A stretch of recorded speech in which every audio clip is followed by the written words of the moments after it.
నమస్కారం. లక్ష్మి చెప్పే కథలకు స్వాగతం. వీణులతో వీక్షించటానికి సిద్ధం కండి. ప్రియ సఖులు, ఇప్పుడు మనం ప్రముఖ రచయిత శ్రీ సుబ్రహ్మణ్యం వల్లూరి గారు రచించిన అస్తిత్వ సంక్షోభం అనే ఒక చక్కటి కథను విందామండి. పొండరీకాక్షయ్య గారిని కోర్టుకు తెచ్చి అప్పటికి 4 గంటలయింది. ఎప్పుడో ఉదయం జైల్లో పెట్టిన అల్పాహారం అరిగిపోయి ఆకలికి శోష వచ్చినట్లు అతని మొహం చూస్తే ఎవరికైనా సులువుగా అర్థమవుతుంది. కోర్టు భోజన విరామ సమయంలో ఆయన్ని తీసుకొచ్చిన రక్షక భటులు మాత్రం ఒకరి తర్వాత ఒకరు వెళ్ళి సుష్టుగా తినొచ్చారు. కానీ నిందితుడికి ఒక ప్లేట్ ఇడ్లీ ఇప్పించాలన్న స్పృహ లేకపోయింది వారిద్దరికీ. నిందితులను చూసి చూసి వాళ్లను మనుషులుగా చూడటం మానేసి చాలా కాలమైంది. 2:30కి కోర్టు బంట్రోతు పిలుపుతో పొండరీకాక్షయ్య గారిని బోనులో నిలబెట్టారు. ప్రభుత్వ న్యాయవాది గారు లేచి కేసు పూర్వాపారాలు న్యాయమూర్తి శ్రీమతి యశోదాదేవి గారికి విన్నవిస్తూ అన్నారు. ముద్దాయిగా మీ ముందు ప్రవేశపెట్టబడ్డ ఈ పొండరీకాక్షయ్య ఫలానా ఆదివారం ఒక బ్యాంకు, మండల ఆఫీసు, జనన మరణాల ఆఫీసులను పెట్రోల్ పోసి నిప్పంటించాడు. అందుకు తగ్గ వీడియో సాక్ష్యాలను, ప్రత్యక్ష సాక్షులను ప్రవేశపెట్టడానికి అనుమతించాలని కోర్టు వారిని కోరుతున్నాను. ఎఫ్ఐఆర్, పంచనామా రిపోర్టు, నిందితుని వాంగ్మూలము మీ పరిశీలనకు సమర్పిస్తున్నాను అని జడ్జి గారి ముందు కూర్చున్న గుమస్తాకు కేసుకు సంబంధించిన వివరాలు సమర్పించి కూర్చున్నారు. జడ్జి యశోదాదేవి గారు నిందితుడిని పరీక్షగా చూసి మీ తరపున న్యాయవాదిగా ఎవరిని నియమించుకున్నారు అని ప్రశ్నించారు. అందుకు సమాధానంగా పొండరీకాక్షయ్య గారు నీరసంగా, ఎవ్వరూ లేరండి, నా తరపున నేనే నా కేసును వాదించుకుంటాను అని సమాధానం ఇచ్చారు. ఒకంత ఆశ్చర్యపోయి, అనుమతిస్తున్నాము. ప్రభుత్వ న్యాయవాది మీపై మోపిన అభియోగాలను మీరు ఒప్పుకుంటున్నారా అడిగారు జడ్జి యశోదాదేవి గారు. మీ ప్రశ్నకు తప్పకుండా సమాధానం ఇస్తాను జడ్జి గారు. అంతకుముందు నాదొక మనవి. నేను న్యాయవాదిని కాను కనుక మీ పద్ధతులు నాకు తెలియక ఏదైనా పొరపాటు చేస్తే సరిదిద్దమని మిమ్మల్ని ప్రార్థిస్తున్నాను. నాపై మోపబడ్డ అభియోగాలకు జవాబిచ్చే ముందు నాకు ఒక 3-4 సందేహాలున్నాయి. వ్యక్తపరచవచ్చా మీకు? స్పష్టమైన ఉచ్చారణతో అడిగారు ముద్దాయిగా బోనులో నిలబడ్డ పొండరీకాక్షయ్య. జడ్జి గారు ఆయన కేసు పరిశీలనగా చూశారు. 63-64 వయసున్న వ్యక్తి ముద్దాయి. ముతక పంచ గోచి పోసుకుని అటువంటిదే బనియన్ వేసుకుని మాసిన గడ్డంతో దృఢంగా 5 అడుగుల 11 అంగుళాల పొడుగుతో నిలబడ్డ పొండరీకాక్షయ్య కేసి ఆసక్తిగా చూశారామె. అతని మాటలు చాలా గౌరవంగా, మర్యాదపూర్వకంగా అనిపించి, మీ అభ్యర్థనను మన్నిస్తున్నాం, అడగండి మీ సందేహాన్ని అన్నారు. ప్రభుత్వ న్యాయవాది లేచి ఏదో అనబోతూ ఉంటే కూర్చోమని సైగ చేసి ముద్దాయి కేసి చూశారావిడ. చూస్తే ఆయన పెద్దగా చదువుకున్నట్లు కనిపించటం లేదు, కానీ ఆయన మాటలు, ప్రవర్తన సంస్కారవంతంగా ఆకట్టుకునేటట్టుగా ఉన్నాయి అనుకుంటూ అతని కేసు చూశారు చెప్పమన్నట్లుగా. నాకున్న సందేహాల్లో కొన్ని తోచినవి అడుగుతాను. నా ప్రశ్నకు ఈ కేసుకు పూర్తిగా సంబంధం ఉంది కనుకే అడుగుతున్నాను జడ్జి గారు. నా మొదటి ప్రశ్న, పీపీ గారు నా పేరు పొండరీకాక్షయ్య అన్నారు, బాగానే ఉంది. ఏ ఆధారంతో నాకు ఆ పేరు తగిలించారు వారు? నా పెద్ద సందేహం, ప్రభుత్వ లెక్కల ప్రకారం చనిపోయినట్లు ధృవీకరించబడ్డ వ్యక్తిని విచారించే అధికారం మీకు ఉందా? అది కూడా జిల్లా కోర్టు, హైకోర్టు నేను చనిపోయాను అని నిర్ధారించిన తర్వాత. నేనెప్పుడో దశాబ్దం క్రితం చనిపోయాను చట్టం దృష్టిలో. మీ న్యాయస్థానాలు నేను చనిపోయినట్టు ధృవీకరిస్తూ తీర్పును కూడా వెలువరించారు. రెండో ప్రశ్న, నేను కేదార్నాథ్ కొండ చర్యల ప్రమాదంలో మరణించి నేటికి 11 ఏళ్ళు అయినట్టు రుద్రప్రయాగ తహసీల్దార్ గారు ఇచ్చిన మరణ ధృవీకరణ పత్రం పోలీసు వారికి సమర్పించినా పట్టించుకోకుండా నన్ను ఎలా, ఎందుకు, ఏ కారణంగా అరెస్టు చేశారు? నాకొక పేరు తగిలించే అధికారం మీకెవరిచ్చారు? చివరిగా మూడో ప్రశ్న, మొదట నా అస్తిత్వాన్ని నిరూపించి నా మీద అభియోగాలు మోపి నన్ను శిక్షించాలని కోర్టు వారిని సవినయంగా కోరుతున్నాను అన్నారు పొండరీకాక్షయ్య అనబడే నిందితుడు. న్యాయమూర్తి శ్రీమతి యశోదాదేవి గారు ముద్దాయి అడిగిన ప్రశ్నలకు విస్తుపోయి సమాధానం చెప్పకుండా ప్రభుత్వ న్యాయవాది కేసి చూశారు. అతని ప్రశ్నలకు మీ జవాబు ఏమిటి అన్నట్లు. ఒక సామాన్యుడు న్యాయశాస్త్రంలో తలపండిన న్యాయవాదిలా ప్రశ్నలు సంధిస్తూ ఉంటే ఆవిడ ఆయన తెలివితేటలకు ముచ్చటపడ్డారు. ప్రభుత్వ న్యాయవాది అయిన వరవరరావు గారు లేచి, అతను ఫలానా రోజు 3 ప్రభుత్వ కార్యాలయాలకు నిప్పంటించిన మాట వాస్తవం అని ఆయనే అంగీకరించిన పత్రం మీకు సమర్పించడం జరిగింది. మీరు సీసీటీవీ వీడియోలు, సాక్షులను ప్రశ్నించి నిజం తెలుసుకుని ముద్దాయిని కఠినంగా శిక్షించాలని కోరుకుంటున్నాను. ఆయన అడిగిన ప్రశ్నలకు ఈ కేసుకు ఎటువంటి సమాధానం లేదు అని జవాబిచ్చారు. అంతేగాని ముద్దాయి అడిగిన ఒక్క ప్రశ్నకు జవాబు ఇవ్వలేకపోయారు. ఆయన ఊహించలేదు ముద్దాయి అటువంటి ప్రశ్నలు వేస్తాడని. అది చాలా తెలివైన న్యాయమూర్తిగా పేరు మోసిన జడ్జి గారి ముందు. పుండరీకాక్షయ్య గారు జడ్జి గారితో, ప్రభుత్వ న్యాయవాది గారు చెప్పింది సబబే, నేను వారి వాదనతో ఏకీభవిస్తాను. నేను నా నేరం ఒప్పుకునే ముందు నా ప్రశ్నలకు గౌరవనీయులైన న్యాయవాది లేదా సంబంధిత ప్రభుత్వ అధికారులు కానీ సంతృప్తికరంగా జవాబిచ్చి విచారణ కొనసాగించాలని ప్రార్థిస్తున్నాను. పీపీ గారు నా ప్రశ్నలకు సమాధానం ఇవ్వకుండా నేనే ఆ నేరం చేశాను అంటున్నారు. అభియోగాన్ని నేను తిరస్కరించటం లేదు. వారికి, ఈ న్యాయస్థానంలో ఉండే అందరికీ ఆ నేరం నేనే చేశాను అని ఘంటాపథంగా చెప్పగలను. కానీ చట్టం దృష్టిలో నేను చనిపోయిన పౌరుడిని. పోలీసు వారికి ఇంతకుముందు సమర్పించిన నా మరణ ధృవీకరణ పత్రం మరొకసారి కోర్టు వారికి సమర్పిస్తున్నాను. అది కూడా ఏ ప్రైవేటు ఆసుపత్రి ఇచ్చింది కాదు. 2013లో కేదార్నాథ్ వర్షాలకి 6,000 మందికి పైగా చనిపోయినట్లు, అందులో నేను ఒకడిని అని రుద్రప్రయాగ్ తహసీల్దార్ గారు ఇచ్చిన డెత్ సర్టిఫికెట్ ఒరిజినల్ మీకు సమర్పిస్తున్నాను. ఏ పంచనామా నిర్వర్తించకుండా వేలాది మందిని చనిపోయినట్లు నిర్ధారించారు. ఎప్పుడో దశాబ్దం క్రితం మరణించిన వ్యక్తి మీద ఇప్పుడు అభియోగం ఎలా మోపారు? అసలు నేను ఎవరిని? నా పేరేమిటి? నా నివాసం ఎక్కడా?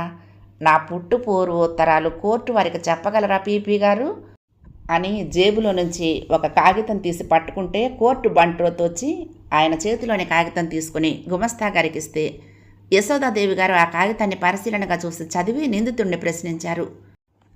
ఈ డెత్ సర్టిఫికెట్ మీదే అనే రుజువేమిటి? ఇందులో రాసిన పేరు మీదే అన్ని ఆధారాలు కావాలి అంటే మీరు బ్రతికి ఉన్నప్పుడు మీ గుర్తింపు కోసం జారీ చేసిన birth certificate, Aadhaar card, voter ID లాంటి ప్రభుత్వం జారీ చేసిన ధృవీకరణ పత్రాలు ఉండాలి ఈ సర్టిఫికెట్తో పాటు అన్నారు జడ్జి గారు. జడ్జి గారు, మీకు ఆ సర్టిఫికెట్ నాదే అనే ఆధారాలు ఇప్పుడే అందచేస్తాను. ముందుగా నాకు కొద్దిగా తినటానికి, తాగటానికి మంచినీరు ఇమ్మని ఆదేశించగలరు. డయాబెటీస్ రోగిని. ఎప్పుడో ఉదయం జైల్లో ఇచ్చిన అల్పాహారం తర్వాత అడిగినా ఏమీ ఇవ్వలేదు నన్ను ఇక్కడికి తీసుకొచ్చిన పోలీసులు. అలాగే నాకు ఒక ఫోన్ చేసుకునే సౌకర్యం కల్పిస్తే 15 గంటలో ఆ మరణ సర్టిఫికెట్ నాదే అని ధృవపరిచే ఇతర పత్రాలు నా మిత్రుడికి ఫోన్ చేసి తెప్పిస్తాను అన్నారాయన నీరసంగా బోనులో కూలబడుతూ. యశోదాదేవి గారు, కోర్టు అరగంట వాయిదా వేస్తున్నాను. మొదట ఆయనకు తినటానికి వెంటనే క్యాంటీన్ నుంచి ఏదైనా తెప్పించి ఇవ్వండి. అలాగే ఆయనకు ఫోన్ చేసుకునే అవకాశం కల్పించండి అని లేచి తన క్యాబిన్లోకి వెళ్ళిపోయారు. ఆవిడ అలా లేచి వెళ్ళిపోవటానికి కారణం, సంఘంలో ఒకప్పుడు బాగా బ్రతికిన మనిషి దీన పరిస్థితి చూసి కంట తిరిగిన నీరు ఎవరికి కనిపించకుండా ఉండటానికి. ఆవిడ 25 ఏళ్ల సర్వీసులో ఇటువంటి వింత కేసు చూడలేదు. చూస్తూ ఉంటే ఆయన వెనక ఏదో పెద్ద విషాదగాథ ఉన్నట్లుంది. అదేమిటో తెలుసుకుని ఎలాగైనా ఆయన సమస్య పరిష్కారానికి తోడ్పడాలని నిర్ణయించుకుంది. అరగంట తర్వాత కోర్టు మళ్లీ ప్రారంభమైన వెంటనే ఆవిడ వస్తూనే అందరూ లేచి నిలబడ్డారు. ఆవిడ కూర్చున్న వెంటనే పుండరీకాక్షయ్యను కోర్టుకు తీసుకుని వచ్చిన పోలీసులను ప్రవేశపెట్టమంది. వాళ్ళిద్దరూ వస్తూనే, జైలర్ ముద్దాయి భోజనానికి ఏర్పాటు చేయలేదా? చెయ్యకపోతే మీరు అంత పెద్ద వయస్కుణ్ణి అన్ని గంటల పాటు ఆహారం ఏర్పాటు చేయకుండా ఎలా ఉన్నారు అని కఠినంగా ప్రశ్నించారు.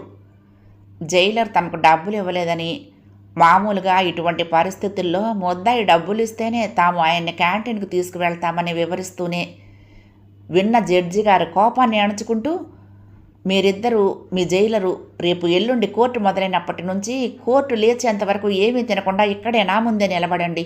ఇంకొకసారి మీరు జైలు నుంచి తీసుకువచ్చే ఖైదీల నుంచి డబ్బు వసూలు చేసి భోజనాలు పెట్టిస్తే మీ మీద తీవ్రమైన చర్యలు తీసుకోవాల్సి ఉంటుంది అని ఆదేశాలిచ్చి ముద్దాయి కేసు తిరిగి, ఆ మరణపత్రం మీదే అనే సాక్ష్యాలు తెప్పించారా అని అడిగారు. కోర్టు వారికి నేను బ్రతికున్నప్పుడు నాకున్న జననపత్రం, నా 10వ తరగతి సర్టిఫికేట్, నా ఓటర్ ఐడి, నా ఆధార్ కార్డు, నా బ్యాంకు ఖాతా వివరాలు, నా ఆస్తి పత్రాలు సమర్పించాను అని జవాబిచ్చారాయన. ఇప్పుడు ఆయన మొహంలో నీరసం లేదు. ఆవిడ అన్ని పత్రాలు పరిశీలించి, వీటి నకలు ప్రభుత్వ న్యాయవాదికి ఇవ్వండి, వీటన్నింటినీ క్షుణ్ణంగా విచారించి నిజమైనవో కాదో రిపోర్ట్ ఇవ్వండి, వీటి ప్రకారం ఈ ముద్దాయి చనిపోయి నేటికి 11 ఏళ్ళు అయింది, వీటికి మీ జవాబు నాకు వారం రోజుల్లో సమర్పించండి, లేదంటే మరణించిన వ్యక్తి మీద కేసు పెట్టిన పోలీసు అధికారులను శిక్షించాల్సి వస్తుంది, ముద్దాయే నేరం చేసిన అన్నారు. ఇప్పుడు సమయం 4:15 అయింది. నేటికి వేరే కేసు లేదు కనుక ఈ కేసు పూర్వాపారాలు తెలుసుకోవటానికి ఈ సమయం ఉపయోగపడుతుంది అంటూ పీపీ గారి కేసు తిరిగి, ముద్దాయి పోలీసు వారికి తాను మరణించిన ధ్రువపత్రం సమర్పించారా? కించిత్ బాధగానే అడిగారావిడ. తన ఎదురుగుండా ఉన్న వ్యక్తిని బ్రతికి ఉండగానే తన స్వహస్తాలతో తన మరణ ధృవీకరణ పత్రం సమర్పించారా అని అడగాల్సి రావటం ఎంత బాధాకరం. పీపీ గారు లేచి, సమర్పించారు యువర్ ఆనర్ అన్నారు. సమర్పిస్తే ఆయన మీద కేసు ఎలా పెట్టారు? చట్టం దృష్టిలో ఆయన జీవించలేనప్పుడు ఆయనే నిజంగా కేసులో ఉదహరించిన 3 కార్యాలయాలకు ఆయనే నిప్పు పెట్టినా ఎలా చెల్లుబాటు అవుతుంది? అసలు ఆయన ఎవరు అని ఇప్పుడు మీరు కానీ, సమాజం కానీ, ఈ కోర్టు కానీ ఎలా నిర్ధారించాలి అన్నారు అనే కన్నా ఆవేదన వ్యక్తపరిచారు అనటం సబబు.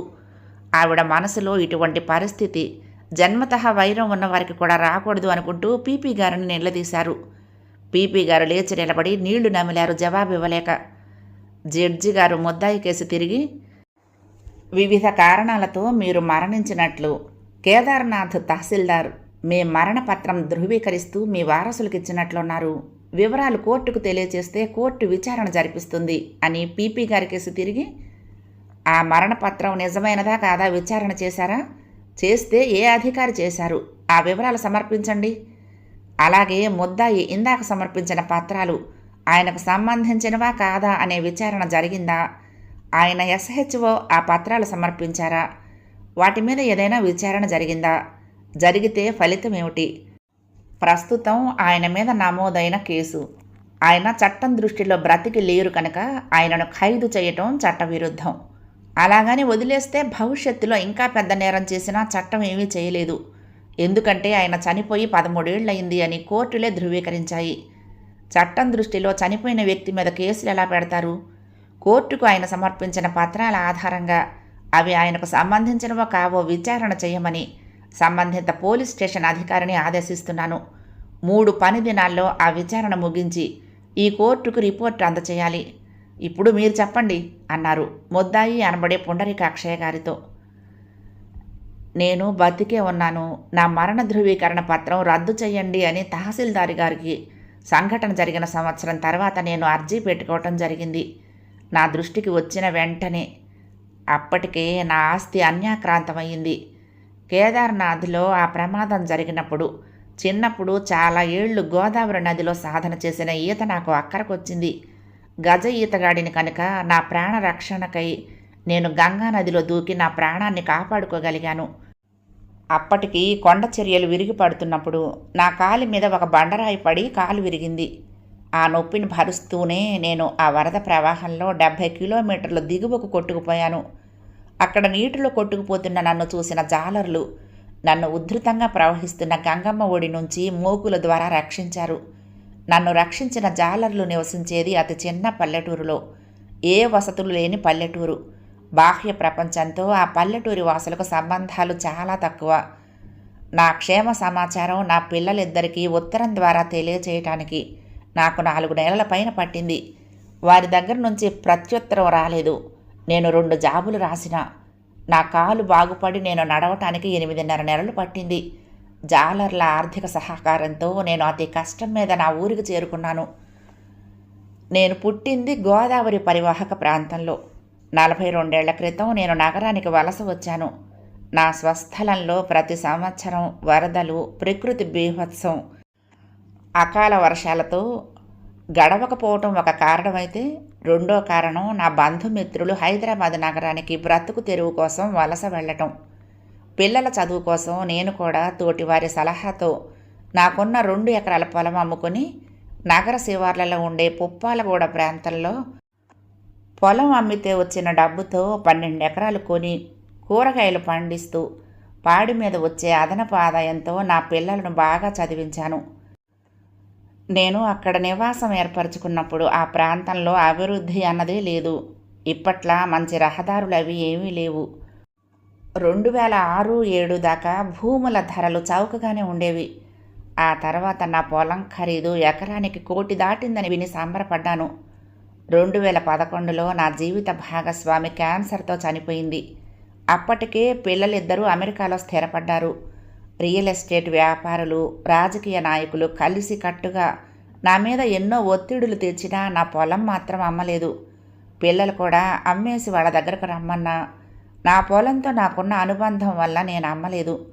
తెలిసిన వాళ్ళు చార్ధామ్ యాత్రకు వెళ్తుంటే నేను వాళ్లతో బయలుదేరి పెను ప్రమాదంలో చిక్కుకుని బ్రతికి బట్టకట్టాను అనుకున్నాను.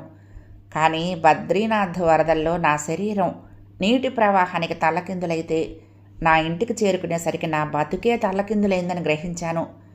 నేను నా ఇంటికి చేరేసరికి నా కొడుకు కూతురు కుమ్మక్కై నా స్వార్జితమైన ఇల్లు పొలము అన్నీ వశపరుచుకున్నారు.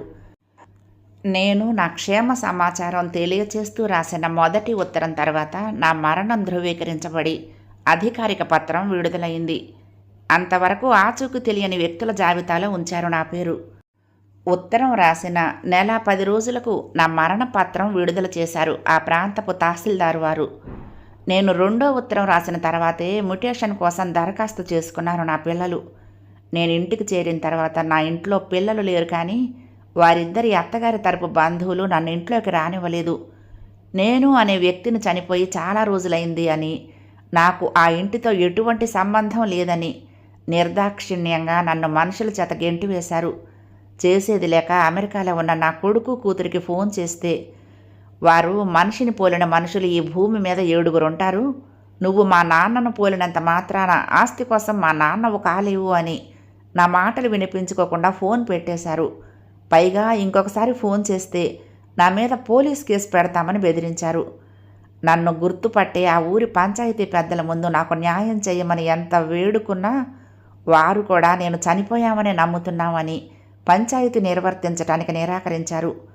చేసేది లేక పూట గడవటానికి నా బ్యాంకుకు వెళ్ళి నా ఖాతా నుంచి డబ్బులు తీసుకుందామని ప్రయత్నిస్తే బ్యాంకు ఉద్యోగులు ప్రస్తుతం నా ఖాతా నుంచి డబ్బులు తీసుకునే అవకాశం లేదని, నా పిల్లలు నా మరణపత్రం సమర్పించి నా ఖాతాలోని డబ్బును తమ ఖాతాలకు చెరి సమానంగా దాఖలు చేయమని దరఖాస్తు చేసుకున్నారని చెప్పారు. బ్యాంకు నా మరణపత్ర ధృవీకరణ కొరకు కేదార్నాథ్ తహసీల్దార్ గారి వద్దకు ఒక లాయర్ను నియమించడం వలన నా ఖాతాలోని డబ్బు ఇంకా నా పిల్లల పేరిట బదిలీ చేయలేదు. నాకు అన్ని మార్గాలు మూసుకుపోయినట్లు అర్థమైంది. చీకట్లో ఆశాకిరణంలా నా చిన్ననాటి మిత్రుడు, నగరంలో పేరు మోసిన లాయర్ అయిన పాండురంగారావుని కలిసి నా గోడు తెలుపుకున్నాను. అప్పటికే ఆ ప్రాంతంలో ఎకరం 5 కోట్లు దాటింది. ప్రస్తుతం 80-90 కోట్లకు కూడా అక్కడ దొరకటం కష్టం అంటున్నారు. ఆయన సలహా మేరకు జిల్లా కోర్టులో నేను బ్రతికే ఉన్నానని, కేదార్నాథ్ తహసీల్దార్ జారీ చేసిన పత్రం చెల్లుబాటు కాదని ఆదేశాలిమ్మని కేసు వేశాను. ఆ కేసుకు అనుబంధంగా నా పొలము, ఇల్లు, నా బ్యాంకు ఖాతాలోని డబ్బు అన్యాక్రాంతమయ్యేటట్లయితే నాకు ముందస్తుగా ఆ వివరాలు తెలియచేయాలని ఒక క్యావిట్ పిటిషన్ కూడా వేశాను. నా లాయరు నా పిల్లలకు నేను వేసిన కేసు ఫలితం తేరేంత వరకు నా స్థిర చరాస్తులు అంటే నా ఇల్లు, పొలం, ఖాతాలోని డబ్బులు అమ్మటం కానీ ముట్టుకునే అధికారం లేదని నోటీసులు ఇచ్చారు. అన్నీ కోల్పోయిన నాకు, ఆదాయం లేని నాకు కొందరు మిత్రులు, బంధువులు, నా చిన్ననాటి మిత్రుడు పాండురంగారావు చేసే ఆర్థిక సహాయంతో గడుపుకొస్తున్నాను. వాయిదాలు పడి నా కేసు హీరింగ్కు రావడానికే 4 ఏళ్లు పట్టింది. 5వ ఏట కోర్టు తీర్పు వెలువరించింది. ఒకసారి చనిపోయిన వ్యక్తి అని తహసీల్దార్ గారు ధృవీకరిస్తే మళ్ళీ నేను బ్రతికి ఉన్నట్లు వెల్లడించటం కుదరదని, అప్పటికీ మా లాయర్ గారు నా పిల్లల డిఎన్ఏతో నా డిఎన్ఏ పరీక్షించమని వేడుకున్నా కోర్టు తిరస్కరించింది. నా పరిస్థితి మళ్ళీ మొదటికొచ్చింది. పాండురంగారావు గారు హైకోర్టులో నా తరపున మళ్ళీ జిల్లా కోర్టు తీర్పు మీద కేసు వేశారు. అక్కడ ఎంతో కాలయాపన జరిగిన తర్వాత నెల రోజుల క్రితం క్రింది కోర్టు ఇచ్చిన తీర్పునే హైకోర్టు సమర్థించింది. ఈలోపు దురదృష్టవశాత్తు తీర్పు వెలువడే ముందే పాండురంగారావు గారు మరణించడం జరిగింది.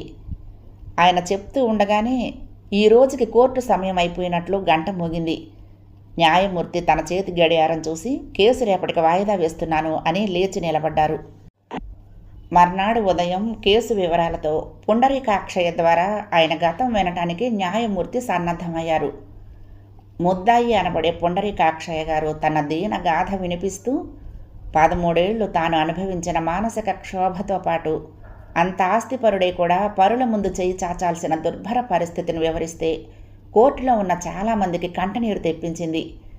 ఆయన చివరిలో తన గురించి చెప్పుకుంటూ, నేను పెంచి పోషించి విద్యాబుద్ధులు నేర్పించిన నా పిల్లలు ఆస్తి కోసం నా ఉనికినే ప్రశ్నార్థకం చేస్తారని కల్లో కూడా ఊహించలేదు. ఆస్తి విలువ ప్రతి ఏటా పెరుగుతున్న కొద్దీ వారి ఊహలు ఆశలు అత్యాశలై రాబందుల రెక్కల్లా వికృతంగా విచ్చుకున్నాయి నన్ను కబళించటానికి. నన్ను చట్టం దృష్టిలో అస్తిత్వం లేని వ్యక్తిని చేశారు. నేను నిప్పంటించిన 3 కార్యాలయాలకు పెద్దగా నష్టం వాటిల్లకుండా జాగ్రత్త వహించాను. అది కూడా ఎంతో ఆలోచించి చేసిన పని. నా ఉనికి సభ్య సమాజానికి తెలియచేయాలని చేసిన దుశ్చర్య ఇది. నేను చేసింది తప్పే, కానీ నా వృద్ధాప్యంలో నా ఉనికి కోసం నేను పడే తపన అని కోర్టు వారికి విన్నవించుకుంటున్నాను. నేను ఎంతో కష్టపడి సంఘంలో ఒక మంచి అన్నదాతగా పేరు సంపాదించుకున్నాను. ఒక సామాన్య కుటుంబీకుడిని, భార్య పిల్లల కోసం శ్రమించిన వాడిని. నా భార్య తన పిల్లలు చేయబోయే ఘోరాలు చూడనవసరం లేకుండా ముందే వెళ్ళిపోయింది. నన్ను బాగా ఎరిగిన వారు గుర్తించకపోతే నేను పెద్దగా పట్టించుకోలేదు. ఎంగిలి మెతుకులకు ఆశపడే వారి గురించి ఆలోచించి శుద్ధ దండగనిపించింది. నా బంగారమే కాకి బంగారం అయినప్పుడు ఎవరిని అనుకుని ఏం ప్రయోజనం? నాకు ఎవ్వరి మీద ప్రస్తుతం కోపం, ద్వేషం, పగ లాంటివి లేవు. మానవుల స్వార్థ ఆలోచనలు అర్థమై బాధపడ్డాను. ఇన్నేళ్లుగా నాకు తెలిసి నేను ఎవరికీ అన్యాయం కలిగించలేదు. నాకెందుకు శిక్ష విధించాడో ఆ విధాత. 13 ఏళ్ల తర్వాత మీ సమక్షంలోనే నా గోడు వినిపించగలిగాను. నాకు ఆస్తిపాస్తులు ముఖ్యం కాదు ఈ దశలో. నా అస్తిత్వమే నాకు ప్రధానం. ఆ తర్వాతే ఆస్తి. అది కూడా నా బ్రతుకు తెరువు కోసం మాత్రమే. ఇంత క్షోభ పెట్టిన నా పిల్లల్ని తలుచుకుంటే జాలిస్తుంది అని కన్నీరు తుడుచుకుని చేతులు జోడించి కోర్టులో అందరికీ నమస్కరిస్తూ తాను చెప్పదలుచుకున్నది పూర్తయినట్లు మౌనం వహించారు. న్యాయమూర్తి యశోదాదేవి గారు న్యాయశాస్త్రం చదివినప్పుడు పట్టాతో పాటు గోల్డ్ మెడల్ అందుకున్నవారు. చాలా తెలివైన మనిషి. న్యాయాన్ని మానవీయ కోణంతో చూడటం అలవాటు. ఆవిడ మీద న్యాయవాదులకు, తోటి న్యాయమూర్తులకు చాలా మంచి అభిప్రాయం ఉంది. ప్రతి కేసును క్షుణ్ణంగా పరిశీలించి వాదోపవాదాలు విని నిష్పక్షపాత తీర్పు ఇస్తారనే మంచి పేరుంది. 2వ రోజు ఆవిడ తన స్థానంలో కూర్చున్న తర్వాత కోర్టులో ఉన్న వారందరూ కూర్చున్నారు. ఆవిడ ఒక 5 నిమిషాలు రాసుకున్న నిన్నటి వివరాలు చదివి పీపీ గారి కేసు తిరిగి, ఈ కేసులో తీర్పు ఇచ్చే ముందు కేసు పూర్వాపరాలు విన్న తర్వాత న్యాయమూర్తిగా నేటి పిల్లల ధనాశని విని చాలా ఆవేదన చెందాను. పైకోర్టు వారు సరైన విచారణ జరపకుండా పుండరీకాక్షయ్య గారు మరణించారు అని భావించారు అని నా అభిప్రాయం. నేను అలా భావించడానికి 2 ప్రధాన కారణాలు. ఒకటి, రుద్రప్రయాగ్ తహసీల్దార్ ఇచ్చిన మరణ ధృవీకరణ పత్రం లోపభూయిష్టంగా ఉండటం. పుండరీకాక్షయ్య గారి విషయంలో పంచనామా నిర్వహించలేదు. శవం దొరకలేదు కనుక చట్టం ప్రకారం 7 ఏళ్ల తర్వాత కానీ ఆయన చనిపోయినట్లు ధృవీకరించలేరు. ఏ ఆధారంతో ఆ తహసీల్దార్ మరణపత్రం జారీ చేశారో జిల్లా, హైకోర్టు 2 విచారించలేదు. నేను బ్రతికే ఉన్నాను అని ఆయన అంటే డిఎన్ఏ పరీక్షలు చేయలేదు. ఎంతో విలువైన ఆస్తి కోసం అర్రులు చేస్తున్న ఆయన పిల్లల రక్త నమూనా తీసుకుని ఆయన రక్తంతో డిఎన్ఏ పరీక్ష నిర్వహించి ఉంటే నిజం తేట తెల్లమయ్యేది. అది కూడా జరగలేదు. మీరు ప్రవేశపెట్టిన ముద్దాయి చట్ట ప్రకారం జీవించలేరు కనుక ఆయనను వెంటనే విడుదల చేయాలని ఆదేశిస్తున్నాను. మీరు ఈ కేసులో న్యాయ సూత్రాలకు విరుద్ధంగా ముద్దాయిని ఖైదు చేశారు. ఆయన తాను మరణించినట్లు సమర్పించిన పత్రాన్ని మీరు పరిగణనలోకి తీసుకుని ఉంటే ఆయనను అరెస్టు చేసేవారు కాదు. ఆయన న్యాయస్థానం దృష్టిని ఆకర్షించడానికి సత్వర న్యాయం కోసమే 3 ప్రభుత్వ కార్యాలయాల మీద అరాచకత్వానికి పాల్పడినట్లు నేను అభిప్రాయపడుతున్నాను. అందువల్ల ఆయన మీద మోపబడిన నేరం పరిగణనలోకి తీసుకోవటం లేదు. ఇటుపైన ఇటువంటి ఘాతకాలు చేయకూడదని ముద్దాయిని తీవ్రంగా హెచ్చరిస్తున్నాను. ఒక రైతు పుణ్యతీర్థాలకు వెళ్ళి అక్కడ పను ప్రమాదంలో ఇరుక్కుని అతి కష్టం మీద స్వస్థలానికి తిరిగి వచ్చిన ఆయనను విపరీతమైన మనోవ్యధకు గురిచేసిన సొంత పిల్లలు, సమాజం, స్నేహితులు, బంధువులు, ప్రభుత్వ యంత్రాంగం మాత్రమే కాకుండా ఆయన ఉనికినే ప్రశ్నార్థకం చేసిన న్యాయ వ్యవస్థ నన్ను తీవ్ర దిగ్భ్రాంతికి గురిచేసింది. న్యాయ వ్యవస్థ కొద్దిగా సమయం వెచ్చించి ఉంటే ఆయన సమస్యకు పరిష్కారం సులువుగా లభించేది. ఆ ప్రయత్నమే జరగనందుకు చాలా విచారంగా ఉంది. నేడు ఎకరం దాదాపు 100 కోట్లు పలికే ప్రాంతంలో ఆయనకు 12 ఎకరాల భూమి ఉన్నా నేడు నిస్సహాయంగా బికారిలా ఊరు పేరు లేకుండా ఈ కోర్టు బోనులో ముద్దాయిగా నిలబడ్డారు. ఇందులో నిస్సందేహంగా ఆయన కొడుకు, కూతురి పాత్ర ఉందని నేను నమ్ముతున్నాను. కనిపించకుండా పోయిన వ్యక్తుల జాబితాలో ఆయన పేరుంది తప్పితే ఆయన చనిపోయినట్లు చూసిన ప్రత్యక్ష సాక్షులు, పంచనామా, శవ పరీక్ష లాంటివేమీ లేకుండా రుద్రప్రయాగ్ తహసీల్దార్ ఎలా ఆయన చనిపోయినట్లు ధృవీకరించారో విచారణ జరిపించాలని ఆ రాష్ట్ర ప్రభుత్వాన్ని ఆదేశిస్తున్నాను. ఇలా బ్రతికి ఉన్నవారిని ఆ తహసీల్దార్ ఎంతమందిని సమాజం దృష్టిలో చంపేశారో తేలాలి. శవం దొరకకుండా నిర్దిష్ట 7 ఏళ్లు గడవకుండానే రుద్రప్రయాగ్ తహసీల్దార్ మరణపత్రం ఎలా విడుదల చేశారు, ఆచూకీ తెలియని ఎంతమందికి ఆయన మరణపత్రాలు జారీ చేశారు అన్న అంశాలపై విచారించమని ఆ రాష్ట్ర చీఫ్ సెక్రటరీ వారిని ఆదేశిస్తున్నాను. ఆయన విచారణ అనంతరం ఆ రాష్ట్ర హైకోర్టుకు నివేదిక సమర్పించాలి. ఆ నివేదిక ఆధారంగా ఆ తహసీల్దార్ని శిక్షించాలని భావిస్తున్నాను. వారి పిల్లలకు నోటీసు జారీ చేసి వారి రక్త నమూనా సేకరించి పుండరీకాక్షయ్య గారి రక్తంతో పోల్చి DNA టెస్టుకి CCMB ల్యాబ్కి పంపించాల్సిందిగా ఆదేశిస్తున్నాను. పిల్లలు స్పందించకపోతే ఇంటర్పోల్ ద్వారా రెడ్ కార్నర్ నోటీసు జారీ చేసి వారిని బంధించి మన దేశానికి తెప్పించే ప్రయత్నం చేయాలని ఆదేశాలు జారీ చేస్తున్నాను. ఆ మరణపత్రం చెల్లదు కనుక పుండరీకాక్షయ్య గారు జీవించి ఉన్నట్లు ఆయన ఆస్తి, ఇల్లు ఇవాళే పోలీసులు ఆయన్ను వెంటబెట్టుకుని అందులో నివసిస్తున్న వారిని బయటికి పంపించి ఆయనకు తోడ్పడాలని పుప్పాలగూడ పోలీసులను ఆదేశిస్తున్నాను. ఈ తీర్పు కాపీ వెలువడిన వెంటనే ముద్దాయి తన బ్యాంకు ఖాతాను పునరుద్ధరణ చేసుకోవచ్చును. బ్యాంకు వారు అందుకు సహకరించకపోతే ఆ అధికారులను కంటెంప్ట్ ఆఫ్ కోర్టు కింద నా ముందు ప్రవేశపెట్టాలని ఆర్డర్ ఇస్తున్నాను అని ముగించారు. కథ సమాప్తం. ప్రియ సఖులు, ఈ కథ మీకు నచ్చితే తప్పకుండా లైక్ చేయండి, షేర్ చేయండి, కామెంట్ చేయండి, సబ్స్క్రైబ్ చేసుకుని నన్ను ఎంకరేజ్ చేయండి. ఉంటానండి. ప్రేమతో లక్ష్మి, కృష్ణాతీరం దుర్గమ్మ సన్నిధానం. నమస్తే.